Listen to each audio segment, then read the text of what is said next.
Hey everyone, and welcome back. In this explainer, we are diving right back into the 2013 UP PGT economics paper. This is part 11, and we're going to be tackling questions 101 through 110. So whether you're deep in exam prep or just love to test your econ knowledge, you have come to the right place. So here's how we're going to break it down.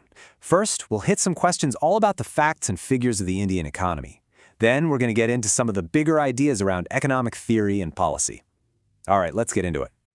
Okay, so this first batch of questions is all about those key numbers and foundational facts about the Indian economy that you really needed to have down pat back in 2013. Let's see how you do. First one up, question 101. This one's all about human development. So thinking back to the data from around that time, which state was leading the charge when it came to education? And if you guessed Kerala, you are absolutely right. The big reason for its top spot in the Educational Development Index was its incredible literacy rate, which was sitting at a whopping 94%, according to the 2011 census.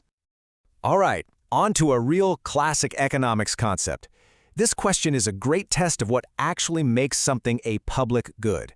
So, have a look at the options. Which one just doesn't quite fit the bill? And the correct answer is domestic electricity consumption. You see, the crucial difference is this. Public goods, like national defense or the streetlights outside, are for everyone. But your electricity at home? Well, you only get that if you pay the bill, and that makes it a private good. Okay, we're sticking with that super important 2011 census data. We just looked at the state with the highest literacy rate, so now for the flip side, which state had the lowest? Now, what's so useful about this slide is that not only do we see the answer is Bihar at 61.8%, but we also get the numbers for the other states in the options. It really helps to put that figure into context, doesn't it? Let's shift gears a bit, moving from census data to design and national identity. Who is the creative mind behind the iconic symbol for the Indian rupee that we all recognize today? The credit goes to D. Udaya Kumar, a postgraduate from IIT Bombay. And what's so brilliant about his design is how it blends cultures. It cleverly combines the Devanagari letter Ra with the Roman letter R, just a fantastic symbol that was officially adopted back in 2010. Okay, this next question dives into the world of the informal financial system. It's a term you've probably heard before, but what does it actually mean in an economic sense? So hawala is basically an illegal way of transferring money. Think of it as a parallel system that moves foreign currency around the world, completely bypassing the official legal banking channels. It usually relies on a huge network of brokers. All right, let's jump into our second section. We're going to build on what we know and shift from specific facts about India to some of the core principles of economic theory and policy. Here's a question about a pretty famous macroeconomic theory. Oken's law draws a direct line between two really important economic indicators. Do you know which two they are? So, Oken's law is all about the link between unemployment and a country's real GDP. The general rule of thumb is that for every 1% jump in unemployment, the country's potential GDP will drop by about 2%. It's a really powerful, simple way to think about the real economic cost of job losses. Okay, this one's a little more straightforward, but it's an important date to know, especially with its growing economic impact. When do we celebrate World Environment Day?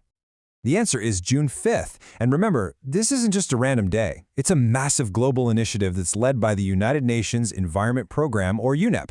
It's all about pushing for awareness and, more importantly, action to protect our planet. Ooh, I love this question. It's a real thinker. Just imagine for a second that in an entire economy, all new investment just stops. What single thing would keep the whole country's national income from just dropping to zero? The answer is consumption. It makes perfect sense, right? Even if companies stop building new factories, people still have to buy food. They still need clothes. They still buy essential goods and services. That baseline of consumption is really the bedrock that keeps the economic engine from completely stalling. Now for a more technical question, but a really important one for tracking inflation. And here's a pro tip for these exams. You have to pay attention to the context. We need the answer that was correct for this 2013 paper. So, for this specific exam, the answer they were looking for was 2010. But, as this slide helpfully points out, the base year for the CPI was later updated to 2012. It's a perfect example of how these economic benchmarks are always evolving. And here we are, our final question for this set. This one's all about agricultural policy in India. So, 3 of these are considered core parts of land reform, and 1 is not. Which one is the odd one out? The correct answer here is D, agricultural input. And it's an important distinction to make.